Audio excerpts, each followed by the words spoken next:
What's going on, runners? Welcome back to the channel. Thank you guys for tuning in. I had to re-record this because my phone got a little too hot out in this California heat. So this is kind of a remake to the first one, but whatever. We're back now. Quick updates. I'm back here at the Drupa Valley Terminal, Drupa Valley, however you say it.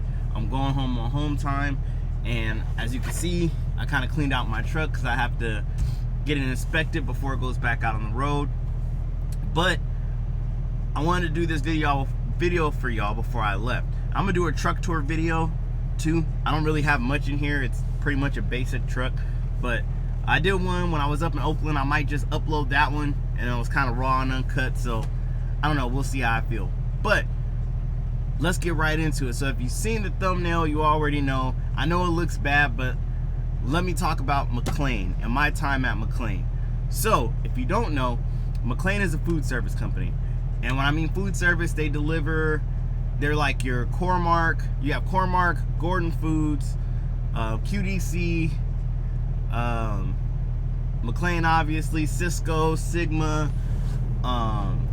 There's a few of them out there. So there's a lot to choose from. A lot of people go to food service because the money's a little different and you're usually home every night, which is kind of the goal. You want to be home every night. So one of the bigger ones in this area is Mclane. Mclane and Core-Mark. QDC, so actually, let me take a step back. You have food service, like grocery side food service, and then you have restaurants. So like Mclane has a restaurant division, Taco Bell's, stuff like that. QDC, I think they do like McDonald's. Penske has a division, I think they do like Starbucks. So there's a bunch of different things, but the main goal of food service is that you're trying to be home every night. You're not trying to do this over the road, gone for 2 weeks, 3 weeks at a time, yada yada yada. And you like your paychecks to be a little bit more stable. Excuse me. So I started with Mclane back in 2022. No. Yeah. 2022. So I was in Mclane for like a year and some change. I was over the road. I wanted to get back home. My relationship wasn't like the relationship that I was in at the time wasn't really doing all that great because I was gone. And my relationship with my daughter wasn't going that well, so I wanted something a little bit more stable. Now, if you don't know, San Diego is a very weird place for trucking. So there's a lot of trucks that come through the border and stuff like that, but San Diego isn't, there's not a lot of stuff coming out as it is coming in. And what I mean to say, and so let me clarify, in Southern California, San Bernardino, Riverside, those are your hubs. Those are your hubs for anything transportation here. We got a rail system that goes through here. All the major rails go through here. All your warehouses, your Prologues, your Home Depots, your Lineage, Skechers, Target, anything you think of warehouse-wise and transportation-wise goes through these two areas, the lower parts of these counties, which is Riverside and San Bernardino. So if I lived up here, and sorry if I'm sniffing a lot, I'm just getting over some congestion, but if you live here, your trucking opportunities are a lot better because there's a million truck companies around here. You throw a rock and you hit one. So in San Diego, it's not like that. You have food service wise, you have Core-Mark and you have Shamrock and Mclane at the time. So there wasn't too many options, but I found Mclane and I got hired on with them. Their hiring process for food service, and I'm pretty sure this is universal, the hiring process is simple. You do the online application, you go in, you do the interview, then you go out and you have a road test. Basically, can you handle the truck? They need to know that because you're putting this truck on streets, like in I wouldn't say residential, but just in the streets. You know where 7-Elevens are. You're not putting this 53-foot trailer, unless you live in New York, you're not really doing it like that. You're not backing it up in the middle of the streets. You can't U-turn, all that stuff like that. So they want to make sure that you can handle this truck and are responsible. Once that's over, they'll send you back. They'll give you a call. Yeah or nay, you got the job, right? So I did that. I got the job. They sent me up for orientation. Orientation is simple. You do, you go up there for a day. You do a warehouse tour. You sign your contract. We were getting bonuses at the time. I don't know if they're doing it now, but they were getting bonuses. After that, because of the unique situation that I was in, anybody that was or in San Diego had to spend 2 weeks up in Riverside training. So I spent 2 weeks up in Riverside training. They put me up in the Hilton, which was cool because I already had a points card for Hilton. So I made it almost a diamond status because they put all my points on my card. So thanks, Mclane. So they put me up. They trained me for 2 weeks, and your training really consists of you go out with a crew. So their crews are usually 2-man crews. If you're on a route, you got a route, you're on a 2-man crew. So they'll send you out with a 2-man crew, so it's 3 of you guys, and you basically learn the ropes. It's really not that hard to learn. You may drive. I didn't really drive because my whatever system they were trying to put me in wasn't going through, so I didn't have access, so I couldn't drive. So when I got there, I rode with these guys, and we just did pretty much LA, downtown LA, and that's pretty much it. So for 2 weeks, I was just humping it. You learn the paperwork, you learn the scanner, which the scanner's an iPhone. I know Cormark's is like a Zebra, like a scanner, but these guys just had an iPhone, which I didn't like, but whatever. So you learn the ropes, you learn how to handle with the customers, you learn how to do the paperwork, and that's pretty much it, right? So you do that for 2 weeks, then they sent me back. So once I got back to our area in San Diego, our yard was on the border. So basically you would cross the border, our yard would be right there. So we got there, I got there, and when I got there, I got put on with a crew, basically kind of like another training, and went out with these guys until a route got available. So it was a 3-man team, so it was cool. So I ran that 3-man team until I got my own route, and then me and my partner, we ran our routes together. Once my partner got hired on and he went through his process, we kind of did our thing together. With Mclane proper, so if you were to go to Mclane now, which they're up off Mclane Grocery, they're up off of Georgia Boulevard here in San Bernardino. If you first get hired, you normally go to a board. Now, I don't know about every food service company, but the bigger ones, and if you're going to like a hub, you're going to be on the board. And a board means you don't have your own route. Your route changes every day. I think when I was with Cormark, I had my own. I didn't have my own route per se, but I don't even know how to say it. Like, I was a filler. So I had a couple places to go, but also I would pick up other people's stuff, right? Their routes changed a lot. With Mclane, their routes don't change that often, but I'll get to that in a second. So you're going to be on the board. What that means is that you don't have a route. Unless a driver, a senior driver that has a route picks you up, you don't have a route. So you'll go out with whoever. You may not go out at all. They may not call you and you don't work. Or they may call you and say, hey, be here at this time with this driver and do your thing. Or, hey, we got a water load to pick up, go grab this water. That's just the nature of the beast. You might be on the board for 6 months, you might be on the board for a year. The one thing Mclane had, though, was that they guaranteed you $2,500 on your paycheck, right? Guaranteed. As long as you were available to be dispatched and you didn't turn down anything. Now, I've heard some negative things about that. I'm not here to speak about that. I don't really know. We didn't have a board because it was only 8 of us. So there was no board to be had. So we didn't have a board. So as soon as I got a route, I signed, because you got to sign and say, hey, I accept this route, and da-da-da-da. I had my route, had my truck. Me and my partner, we were off. And me and my partner had a good dynamic. Sometimes I drove the majority of the time. He he did the loading on the dollies and I would run. So he would load up the dollies and I would run. Load, run. That's how, and I drove. That's just how it worked for us. And, you know, we made it happen. Then we got another dude. He rolled with us for a little while. So we were a 3-man team for a while. So I loved it. So that's kind of how, like, the basics of it goes. So now let's get into the pay. And again, I should have said this 10 minutes ago, but if you hear the noise going on, my truck's running because I got the AC running. So let's talk about the pay. So most food service companies, like Mclane, you get a component pay. So some do hourly, some do component. So hourly, or excuse me, so component, you got paid miles, hours, at least for Mclane, miles, hours, scans, which is the number of boxes that you get, and that's it. I think just those three. Some get miles, scans, weight, stop count. Some do it like that. Mclane didn't do it like that. And it's been a while since I worked there, so it may change. But that's how we got paid. So some people like component, some people like hourly.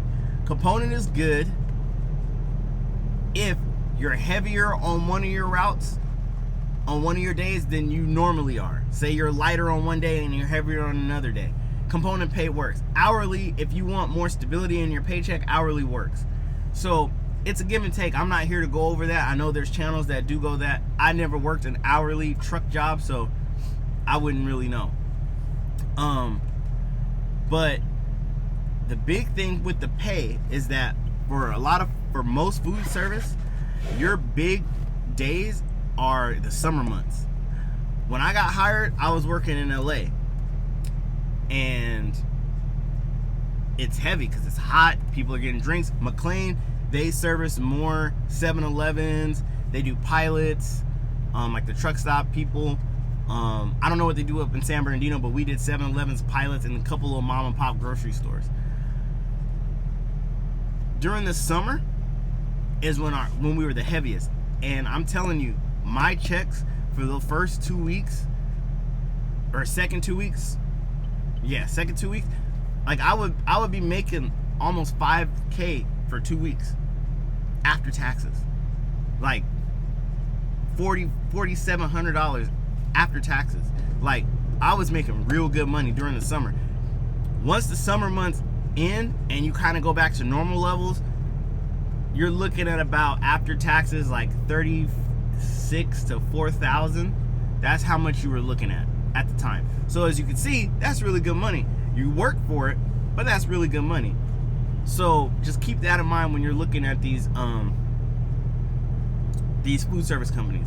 Mclane was different than everybody else, and everybody else that worked food service is going to have a different story. This is just my experience with them. So there was that. Now we got the pay out the way. Your biggest beef that you're going to have with anybody in food service is with the warehouse. Customers are going to be customers, whatever. The warehouse can make or break your day or night. With Mclane, we worked at night. So we start at, dispatch was like at 4 p.m., 2 to 4 p.m. You would get done by like 2 in the morning.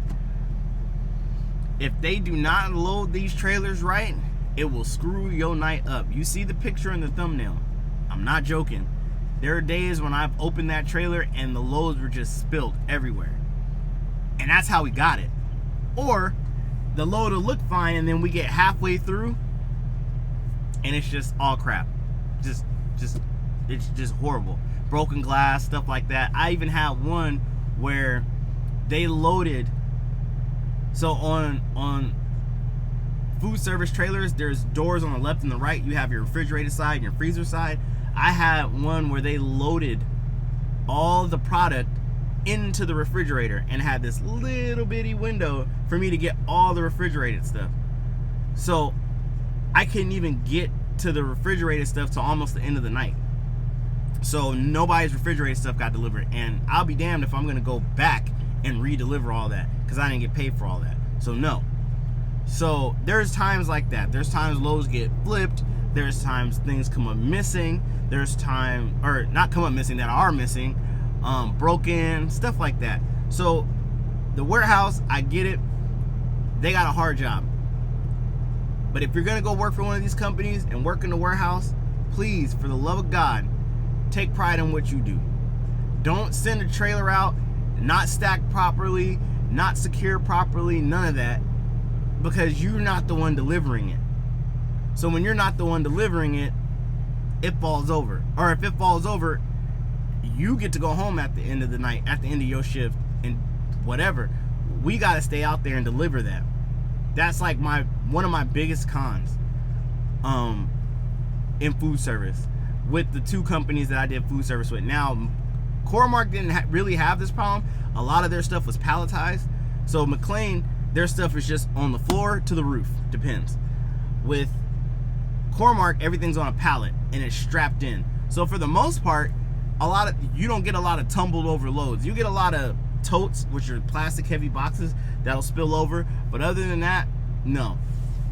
So I'll give them that. I'll give them credit on that.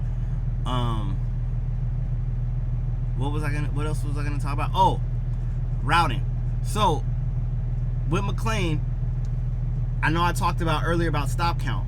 So with Mclane, we would get our sheet every day. I knew my route every day. I knew my stores. I would have anywhere between 13, my highest was 19 stops. And we go by weight. Weight. So we did 48-foot trailers. If I had 38,000 pounds, a lot of it was water, but I also knew it was going to be a good payday because it was heavy as hell. Yeah, me and my partner were going to work, but that was a good payday. My biggest stop always was Pacific Beach, 19 stops, maybe 38,000, 37,000 pounds. I was always heavy. There was one time where I was at my max and everything was all the way to the door. Loved it. Hated it, but loved it because that's where the money was. So, if you go to food service, be prepared to work. There is no, you're just gonna bump a dock and just wait. No, you're hustling for everything you got. You're gonna work at the end of the day. And those 2 weeks of training that I talked about earlier, that's more so for your body to kind of acclimate to the work. Like my forearms hurt because we used the handbrakes on the hand trucks. My shoulders hurt, my body hurt. I haven't worked like that in a while. And I had just left a situation where I was working out a lot. So my body wasn't acclimated to it. So it took a while. And that's what that training period is really for. We had a guy that got hired, came to us. After the first day, he quit. He was like, nah, this ain't for me. It's like, oh shit. So I talked about the pay. I talked about what to expect. The reason why I'm not with Mclane anymore, they did some stupid shit. So, and I'm still a little bit irked about it because I loved working for Mclane. Like I really did. And I tried to make it work until I couldn't make it work. So we were at a satellite place. So we were down by the border. Main thing is here in San Bernardino. What they would do is they would truck down the loaded trailers to us, bring back the empties. That's kind of how that cycle went. So we had just signed our new route contracts. It says, hey, we're going to do this. We're going to, I don't know how to say it better. We accept these routes and we're going to do these routes for the whole year, right? They just gave us brand new day cabs. We were running around with 2018 Freightliners and Volvos. Like these things were pieces of shit. We got brand new Freightliner day cabs. Things were smooth. And if you ever driven a day cab, after driving like a sleeper like that, it takes a while to get used to. And we all had sleepers. So driving this thing around was weird. And then being able to turn, like it was amazing. We were good. Just got through the summer, almost got through the summer. And then usually we have a quarterly safety meeting. All of a sudden they wanted us to have a safety meeting. Don't know where that came from. But we all had our suspicions, right? But we were like, okay, we just signed a new contract, we should be good. They accidentally released our paychecks. Our last paycheck. So basically they laid us off in the middle of the night while everybody was running their routes. At 1 or 2 in the morning, they released our paychecks. The fucked up thing about it was they released our paychecks, and then when we went to the meeting for them to officially lay us off, they said, oh, we're sorry, that shouldn't have happened. You guys shouldn't have seen those. So basically, if we didn't see it, we were going to go to the safety meeting and find out we all didn't have jobs. So we went to the safety meeting. While we're in the safety meeting, they took all the trucks, all the trailers, everything. So they've been planning this for, it had to be at least a month or so. And they allowed us to work. Which that put a lot of us in a bad position, because a buddy of mine just got an apartment. You know, we were making good money. So a lot of us got apartments. We had job security. So we thought. Now, let me see if I can close this, because I think I'm getting a little, like the white balance is off a little bit. There we go. So we get all that stuff. I just got an apartment. I'm doing well. All of a sudden, it's all ripped out from under our feet. And they weren't going to let us do our thing. They were just going to leave us like that. Take our severance package and go. I didn't have much in the severance package. Also, I didn't know where I got an apartment. I'm taking care of my daughter. Like, I was just going nuts. So I was pissed. But then after talking to him, we were like, well, it's only right that you guys let us keep our routes. And for the people that want to make the travel, so basically what we'd had to do now is drive up to San Bernardino, get our truck, get our load, and drive all the way back down to San Diego, run our routes, then drive all the way back to San Bernardino. There are some people that did that. Why? Because you just kind of screwed our lives up. How are we gonna live? Y'all didn't seem to care, so it's only fair that you do this. So reluctantly, they let us do it. When we got up there, a lot of the OGs that were up there that probably thought they were going to get those sweet San Diego routes, they didn't like it. They didn't like it. Some of them didn't really like us. Sorry, I'm trying to make like the light kind of go down. Some of them didn't like us being up there because the San Diego routes were money, because it was time. Oh, I guess it looks better like this. Because it was time and it was distance. So it took an hour and a half, 2 hours to get down there, plus the miles. So you made a little bit more driving down to San Diego. So I did that for a little while, and then I ended up getting fired because I had to take a lot of time off dealing with a lot of personal stuff that I would not normally have had to deal with. So that's kind of where the bad taste in my mouth for Mclane came. But other than that, Mclane was a good company. They treated us right up until they did that, up until they didn't. And yeah, so my advice for anybody getting into food service is to really look at the company that you're getting ready to. Make sure that they're stable. They're not going to just disappear in the middle of the night. Also, be ready to work, because it's work. You are going to work. I promise you, you are going to work. I had a Gucci Mane belly. You know, if y'all know what Gucci Mane looked like before he went to prison, that's what I looked like when I was with Swift. It took a month and a half for me to lose all of that. I'm not kidding you. I was like at a 38 in the waist. I went back down to a 36. My stomach was a little flat. I was chilling. So be prepared to work. Be prepared to drive. The driving will mess with you a little bit because you're dealing with traffic, dealing with people backing this trailer into things and stuff like that. So just be prepared. It's a good, Mclane's a good company. Also, food service is a good industry to get into if you want the max amount of pay. Granted, with the max amount of work, you got to find your balance. So with all that being said, I know I've been talking a lot. If I think I missed anything, or you want me to kind of talk about something, leave a comment down below. Like, share, subscribe. Runners, I'm going home on home time. You know how I do. You know I'll probably upload a video or two while I'm down there. So with all that being said, sorry for the white balance and all that kind of off. Y'all stay blessed. Y'all stay loved. Make y'all money. And I'm out of here.